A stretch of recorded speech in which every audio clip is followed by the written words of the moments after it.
In 2014, Avalon Bay approached the town of Easton about doing a local initiative program to develop residential rental housing.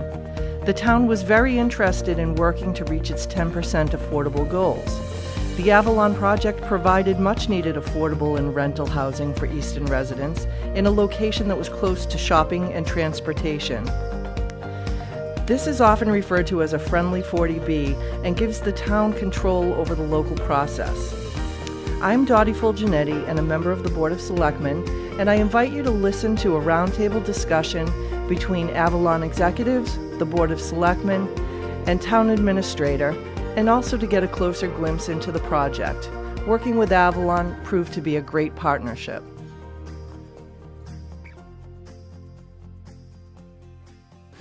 You know, for us it started in 2014, well, even before that, but from our perspective, I think, you know, our experience in the town of Easton, the town took a very proactive approach to housing. So kind of we came in, there was a housing production plan, there was a formal process to find a qualified developer and site to help fulfill that plan, and it was a formal process. And what we liked about it was that it was very defined. You know, we knew what the playing field was coming into it. You know, we kind of knew what the goals were and what the town wanted. You know, and that just from a very basic perspective, it's critically important.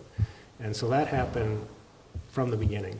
You know, and so we went through the process, and fortunately, you know, we started with the Board of Selectmen and the local initiative program, got our comprehensive permit through the ZBA. We worked with the Conservation Commission. We touched every aspect of Town Hall, and our experience was consistent. You know, it was professional, very transparent. We knew what was expected of us, what the process was. You know, from our perspective, it was very proactive, and I think everyone was able to walk away and say, you know, this makes a lot of sense and is a good fit.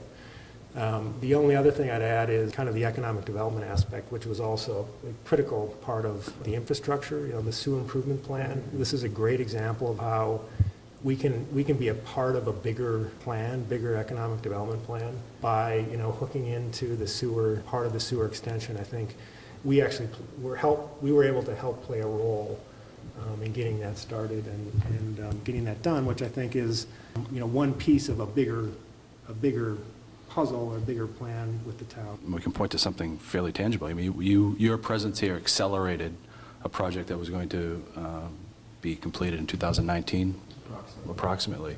And by moving that up a couple of years, I think we're going to see some economic development. But that's going to be a real impact, both for us as a community in terms of a tax base, and also a quality of life. People in town certainly like to have options for restaurants and things like that. So that was one real benefit that the town, real tangible benefit that the town experienced. We were able to negotiate some mitigation. It was a very friendly negotiation, and you know, Avalon is contributing $6 million roughly to the town to do various things, and specifically in the short term is to help fund the feasibility study of a new school. I believe at the last estimate, somewhere in the area of $567,000 is what the estimated annual tax bill is. So that's, you know, every single year added to the levy is sustainable property taxation, which is the town's largest source of revenue. So it's incredibly important from a financial perspective as well. All of our leasing and maintenance staff is Avalon employees, and our construction management group is also in-house. And they asked me specifically to say how great the construction phase has been working with the town. But they said throughout all of it, whether it was, you know, yes, inspecting 290 apartments is a massive undertaking. And again, the transparency, you know, to be able to coordinate all those schedules and deliverables and get the permitting, all the pieces of the permitting for the building permit in place was huge. And they wanted me to specifically give that shout out to your team. Thank you.